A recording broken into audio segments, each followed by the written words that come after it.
moyens et la volonté de nous retrouver autour de valeurs et d'objectifs communs.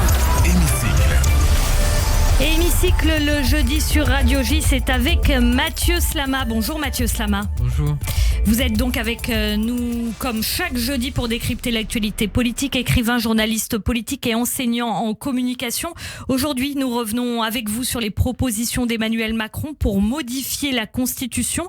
Tout d'abord, l'élargissement possible du référendum d'initiative populaire. Consulter les Français sur plus de sujets, n'est-ce pas la proposition idéale finalement pour un président dépeint comme jupitérien ? Alors, on pourrait penser en effet que vouloir plus de référendums, élargir les possibilités du référendum de manière générale et du référendum d'initiative partagée en particulier pourrait être bon pour la démocratie. Mais en réalité, moi, il me semble que la proposition d'Emmanuel Macron est une proposition en réalité qui est dangereuse et qui peut ouvrir une brèche qui est inquiétante justement pour la démocratie. Pourquoi ? Au sens où le référendum peut être aussi un outil dangereux pour la démocratie et pour l'état de droit. Pourquoi je dis ça ? C'est parce que, vous savez, historiquement, le référendum, c'était les fameux plébiscites de Napoléon III, que Napoléon III utilisait justement pour contourner les règles de droit, en appeler au peuple et mettre en place son organisation politique, on va dire, autoritaire. Aujourd'hui, quel est le parti qui fait du référendum son cheval de bataille ? C'est le Rassemblement national. Pourquoi ? Parce que le Rassemblement national veut utiliser le référendum pour imposer des mesures qui sont aujourd'hui impossibles dans le cadre constitutionnel, dans le cadre des règles de droit et encore une fois, des droits fondamentaux. Par exemple, je vous donne un exemple. Le référendum pourrait s'appliquer par rapport par exemple à l'immigration, pourrait s'appliquer à un certain nombre de sujets en lien avec les libertés publiques. Et si jamais aujourd'hui, par exemple, vous faites un référendum, par exemple, je ne sais pas moi, sur la peine de mort, imaginons, parce qu'il y a encore pas si longtemps, l'extrême droite était favorable au retour de la peine de mort, c'est plus le cas aujourd'hui, mais bon, il y a pas si longtemps, c'était le cas, ça peut être de nouveau le cas, eh bien, il est tout à fait possible que ce référendum soit positif pour un retour de la peine de mort. Mais un référendum, est-ce que ça peut pas aussi être quelque chose qui est encadré finalement ? Alors, absolument, je crois qu'il est très important d'avoir en tête qu'un référendum ne doit jamais contredire les règles, encore une fois, de droit et les normes fondamentales de notre société qui sont régies, encore une fois, par notre Constitution, par le bloc de constitutionnalité. Il y a un conseil constitutionnel en France. Et il y a un conseil constitutionnel, évidemment, qui garantit la conformité des lois par rapport à la Constitution, mais un référendum peut aussi changer ces choses-là.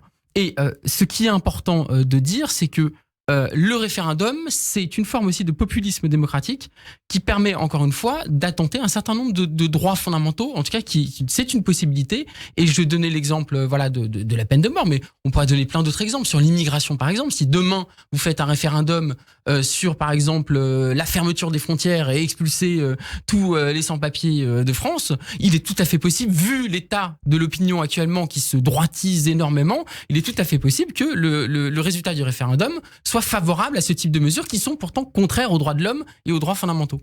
Ce type de consultation, les référendums, il y a aussi une partie de la gauche qui est favorable à ça. Oui, il y a une partie de la gauche qui est favorable à ça et c'est là où il faut faire très attention. C'est-à-dire que notre système institutionnel est d'abord fondé sur la représentativité et aussi sur l'état de droit. Et il y a toujours une tension, si vous voulez, dans la démocratie française entre d'un côté la souveraineté populaire, qui est évidemment essentielle, et surtout aujourd'hui, quand on voit que certaines lois sont passées contre l'avis d'une majorité de la population, on voit bien que ça pose des questions d'un point de vue démocratique. Donc vous avez la souveraineté populaire d'un côté, mais vous avez aussi l'état de droit, vous avez aussi la Constitution, vous avez aussi les règles de droit, les droits fondamentaux, la Déclaration des droits de l'homme et du citoyen, etc., qui, encore une fois, sont là pour garantir, encore une fois, la protection des citoyens contre l'arbitraire du pouvoir.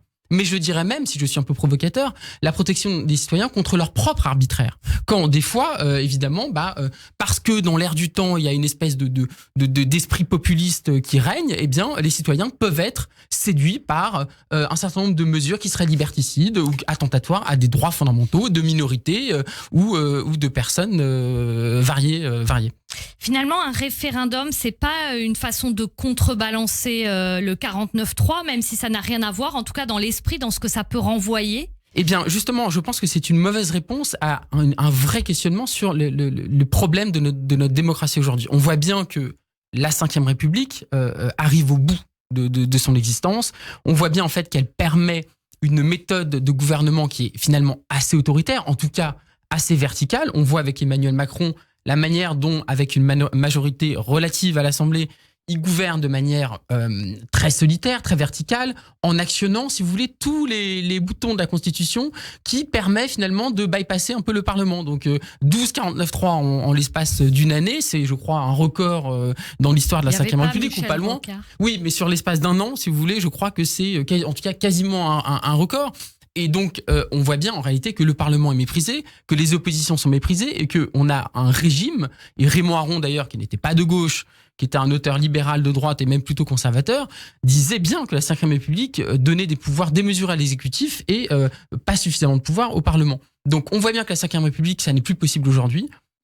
L'idée même, moi je crois, l'idée même de président de la République, ça n'a aucun sens. Un homme seul qui gouverne un pays, qui serait un peu à la fois le garant des institutions et puis celui qui aurait finalement le seul la légitimité vis-à-vis du peuple et qui en plus aurait le pouvoir de dissoudre l'Assemblée, là où l'Assemblée encore une fois ne peut rien faire par rapport au président de la République. Ça n'est pas possible. Je crois qu'il faut remettre en cause l'idée même de président de la République, revenir à un régime parlementaire d'une part et deuxièmement un régime dans lequel les droits fondamentaux sont garantis constitutionnellement et encore plus qu'aujourd'hui. Plus de 49.3 fini. Plus de 49.3 et tout un tas d'autres choses qui sont tout à fait problématiques dans le cadre de la Constitution. Donner beaucoup plus de prérogatives au Parlement.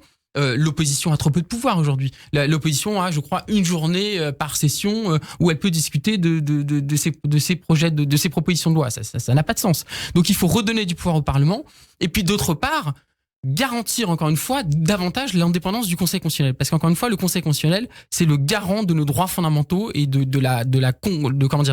fait que nos lois respectent la Constitution et le bloc de constitutionnalité, et donc l'indépendance du Conseil constitutionnel qui aujourd'hui n'est pas suffisant, ça aussi un champ de réflexion qui est essentiel dans la réforme de la République.